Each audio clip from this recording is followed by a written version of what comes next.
Have you ever wondered what games you should keep or you should lose? Find out here at Purge Reviews. Ocean Crisis is a cooperative family weight board game with a theme of cleaning up pollution in your oceans. It's a very, very, very neat game that I kickstarted, and I was a little apprehensive about it. The theme kind of pulled me in about the ocean crisis. I figured we could use it in our homeschooling and teaching our children, but I was hoping it wouldn't be too preachy. It had some cute artwork of animals, and it was a cooperative game that I thought the family could play. So let's talk about things I don't like about it. The instruction booklet is a little bit preachy. It's going for the educational pollution stuff, but it's going for more of the pollution is bad, kids. But once you play the game, that all kind of falls to the wayside. Most of us, if not all of us, can agree that pollution is bad and cleaning it up is good, right? Whether you're right, left, center, neutral, upside down, or whatever, you can probably agree that pollution is bad and that we need to clean it up. Now, who may pay for it and how we do that, people may argue about it. Most people will agree pollution is bad, and teaching our children that pollution is bad and cleaning up the beaches is good. And they'll do that through these animals, and you'll be saving animals, and once you save them, they can help you out, and the players will be working together to clean it up, so Garbage Island doesn't become overrun. When Garbage Island becomes overrun, i.e. we store too much, maybe polluted too much, then we would lose the game collectively. So this is a game, it does rely a little bit on luck, so I'm going into the neutral aspect here. So the neutral aspect does rely on luck a little bit. There's going to be dice rolls. You can manipulate those dice rolls either by having missions that you complete, or having the animals that will help you out, or cards that you have, or by putting more meeples there. So if you have to beat a 4, every meeple you there adds 1 to your success, so then if you put 2 there, you only have to roll 2. If you put 1 person there, you have to roll 3. That kind of thing. So you can kind of mitigate that. Do you want to spread your people out and cover more area, but then you're relying on luck and the roll of dice more? Or do you really want to hit this area pretty hard? Make sure you solidify that, clean it up, so the other areas won't have. Now, each time you're going to roll the dice, you're going to be able to move the little wheel around to see what goes to Garbage Island. But there are ways to mitigate that. But yes, luck can take over in this game. But hopefully there's enough dice rolling and enough of that luck that it's kind of spread out. Now this is a family weight game. This is probably something that gamers are going to sit down like Pandemic and try to knock out. This is something you're probably going to play with your kids. Could adults play this? Absolutely. This is something that I would say would probably be, maybe a filler for most people.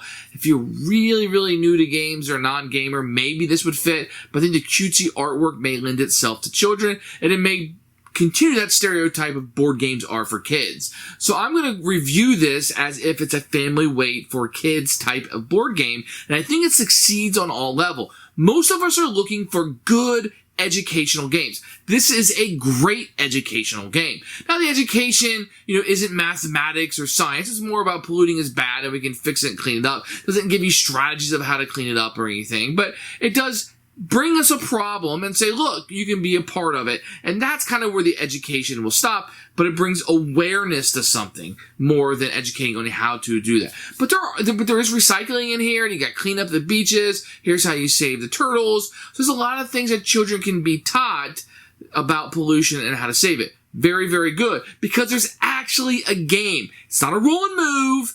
There's an actual game here, and it succeeds. There's a lot of missions, a lot of scenarios. There's a lot of different ways to play this game. You can throw them all in. You can throw some of them in. It's very modular. It has a really good expansion that you can include on this. So there is a lot of material here, a lot of different ways to keep the game fresh, there's little cute animal meeples my children like quite a bit. This game, I cannot stress enough, has been a huge hit in this family.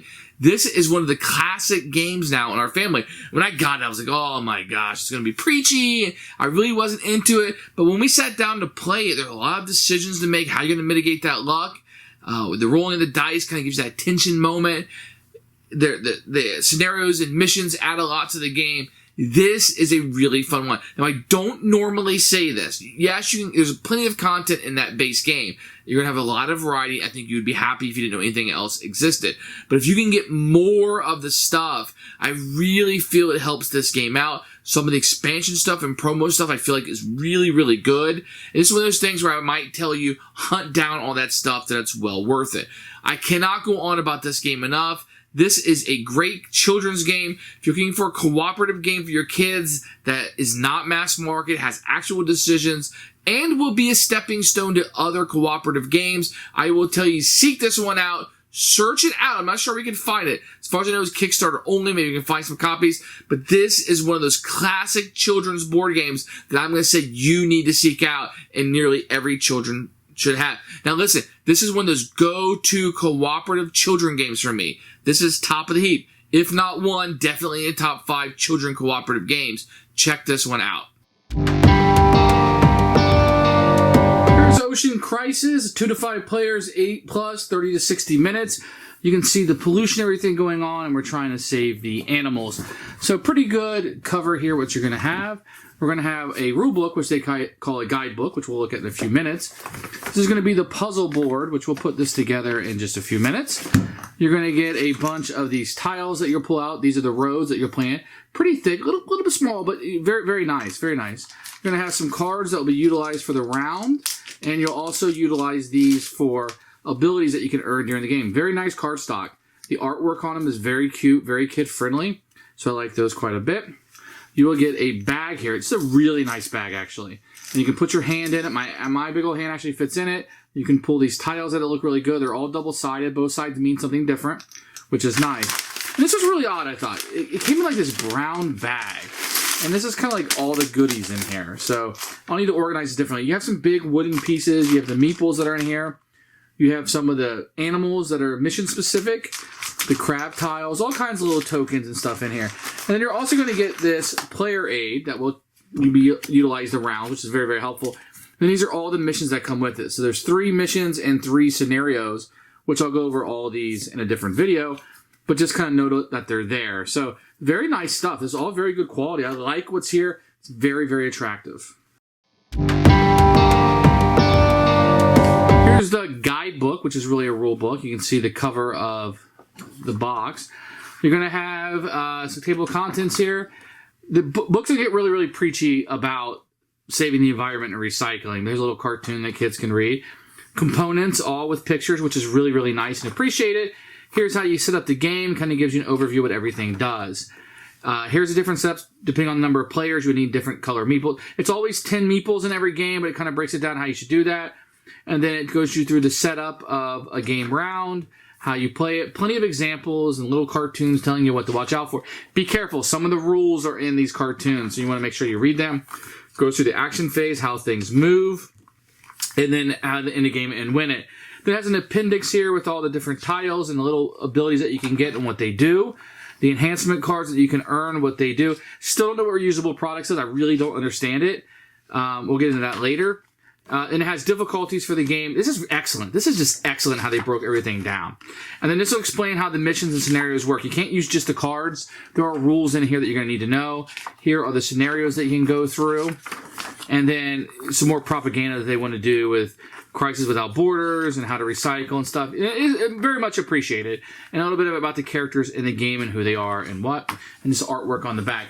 Very good rule book. The only thing I didn't like, if you noticed, the pages didn't bind very well. So like you almost have to break the binding to get it all the way out to see.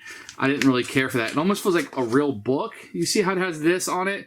Didn't care for that too much. But other than that, the rule book was very good. And I was able to learn the rule book and the game very easily from it. So you're going to have 2 boards here. This is going to be the beach one, which you'll set up like this to start the game. And you'll have your board that you're playing on over here. So you shuffle up the enhancement cards, and you'll set those right there. And then based on the difficulty that you want to play as, you will choose. So there's difficult, impossible, there's the beginners, and the standard. So I'm just going to kind of show you the standard game that you'll have, which will be 6 rounds long. You make sure they're 1, 2, 3 in order, and you put those face up right there. So to set up, you're going to look at this card. It's going to have little icons. So the beach is over here, and you're going to have 1, 2, 3 over there. So the beach, to start the game, you're going to put a 3-3 and a 4-4 out. So 3-4, 3-4, doesn't matter how they go out. You're going to have a 4 that will be on 2, which is right here.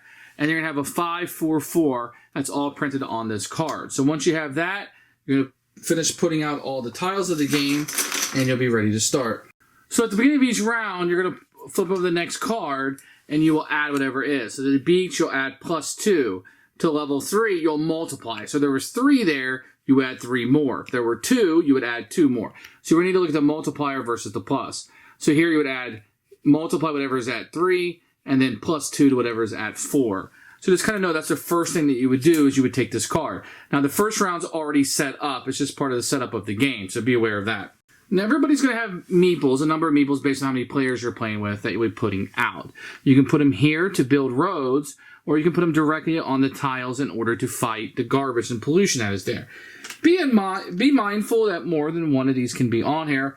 You can actually put as many of these. It doesn't matter if they're the same color or not, depending on how many people you want to send there to take care of that piece of pollution. And I'll explain how that works as the game goes on. Be aware, you can also do the same thing. Anywhere there's pollution tile, you can put a person on it or one that are right here. Now the game does come with these white ones that are called neutrals. And for most of the player accounts, you're going to have a couple that will be here that the starting player will be able to utilize. And what you'll do for each person that's there, you'll be able to draw one of these random tiles of these roads. And you will place these roads out anywhere that you would like. They don't have to be connected unless you want them to. But usually it's beneficial to you to do this. And I'm kind of putting more out than we should just for the fact that I wanted to utilize and show you how this works. So if you build a road to one of these recycling ones, you would take this off the board. Then you would draw the top enhancement card. And this would go to the player. Whoever drew it, whatever color, then he would put his token on it, signify it as his, and now he would have this power. This power in particular tells you anytime you place a person on a pollution, it counts as 2 meeples instead of 1. So each of these will give you another power. If you ever draw a second one, you have to discard the one you're using if you so choose to utilize the new one. So just be aware that everybody can only have one of these at a time. Now there are different locations that you can get to. Let's say that you were able to get up to a different location like this one. So what this one does, whatever you have to draw at the end of the round to fill that location, so if it was on this side, you can draw 1 less. Now these two up here work exactly the same. If you're able to get a road up to it, and that would eliminate all of these here. Automatically wipe out the river. So let's pretend you had something to this effect where there was 3 tiles. It could be more, could be less. And you were able to get a road, for whatever reason, up to this. I could flip that over, because it's a one-time use only, and all of these would be cleaned from the river and come out of the map. This one over here works the same way, except for it cleans up this side of the river. Now, if you were able to build a road over to this, then you would place this on this map over here. I'll explain what it does in a few minutes. But let's say you didn't do that. Let's say instead you had built this down here. So what you'll be able to do is flip this over, and then you would put this here. And that means whenever you research, instead of having to fill up 6, I now have to fill up 4. Let's talk about that for a moment. So anytime I clean something off the beach only, not the river, but the beach, whenever I clear something off, and I'll explain how you do that in a few minutes, I place it down here. Now, as the game progresses, this will be able to fill up with different numbers. Now, when this is full, if I don't have this, it would require 6. But since I have this, it only require 4. I would choose one of these, and I would place it here in the upgraded amount. And let's say this was out like this, and I wanted to research this one with the bottle caps. I'd flip it over, place it here. These 3 would come off the map, and every bottle cap from henceforth would be flipped over. Now this is the 4, but it's cups, so it doesn't get flipped over. Just the bottle caps. And now they all go from a 4 to a 3. So they're easier to clean up now because of the research that we've made. Now at the beginning of the game, this location here is going to have 2 white meeples on it, and this one's going to have 1. If I were able to build a road down here, I could take these 2 white meeples, and they're mine for the rest of the game to utilize like just the other meeples. This one over here only gives you 1. Same difference though. So that's how all the special tiles work on the game. After you build roads, remember you get a road tile for each meeple that is here. Now you can battle these different pollution. So if you look at this pollution tile, it's a 5, which means I need a 5 in order to beat it. For each meeple on it, which in this case I had 4, I can reduce that number by 1. So this becomes a 1. Then I roll this dice. This dice has 0, 2, 3, and 5 only on it.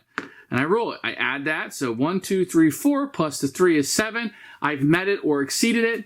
This would come off. If for some reason I was lower than it, it would just stay on the board. So you can obviously see how you could put enough meeples on there to nearly beat anything. But if you do that, you're probably going to lose, as you need to spread these guys out and try to do as many as possible. So let me give you some examples. Here, I put 1 on for 5. He would fail, so that tile would stay there. This one is a 3. I rolled a 3, so this one would come off, and I would get my meeple back. This one's a 4. Added plus 5, 6, that's enough, so it comes off. And this one is a 3, 3, and this one would come off. Keep in mind there's a beach area on this. I can only send my workers to these 4 spots that are here.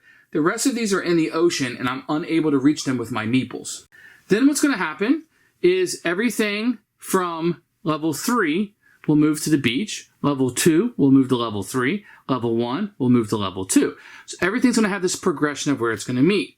Once you're done with that, so let's say I ended up, just for an example, with maybe something like this, or I had more of these tiles out like this, and the game was progressing.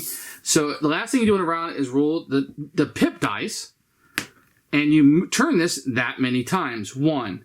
And whatever ends up, so the 1 would be right there, whatever ends up on these 2 arrows come down here to Garbage Island. If Garbage Island ever fills up, you will lose the game. Now, remember, I told you about this thing that we built earlier. If it's here and any garbage lands here, this automatically cleans it for you. So it's an automatic cleaner. Now let's try this again.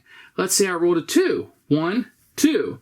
Well, this has an arrow on it, so it's going to have a Garbage Island, and this would be cleaned up. So that's another example of how it works. You only roll the pip dice 1 time. Then, after that, you fill everything back up based on this card, and you do everything again.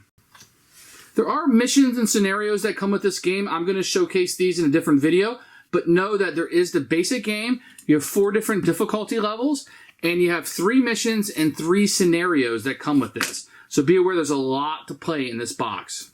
Who should keep this game? Anyone with children or who will be gaming with children. I think this game can be introduced into classrooms. I think this is a game that kids can instantly pick up, get your work done, and you can play Ocean Crisis. And you're cementing education where they don't even realize they're learning. They're being notified of a problem, showing they have the power and authority to go out and do this. The sea turtles, the sharks, hear how things work. You have these technologies that kind of come in. This is a game that educates children, but they're having fun. Imagine that. Teaching children while they're having fun, that they lose sight that they're actually learning. You can play this game with your kid. They can learn things, and they won't even realize they're learning because they're having fun. Excellent win across the board. If you have children, this is a game that should be in your collection, and I stand behind that. Absolute keeper for us. Thanks for watching the video. I really appreciate you tuning in. If you liked it, please like it and hit that little subscribe button. That really helps out the channel, lets us know that you're getting the videos that you want. If you agreed or disagree with what I said, feel free to comment below. I'd love to hear what you have to say, and I promise that I will comment back. Thanks for watching, and everybody else, keep playing.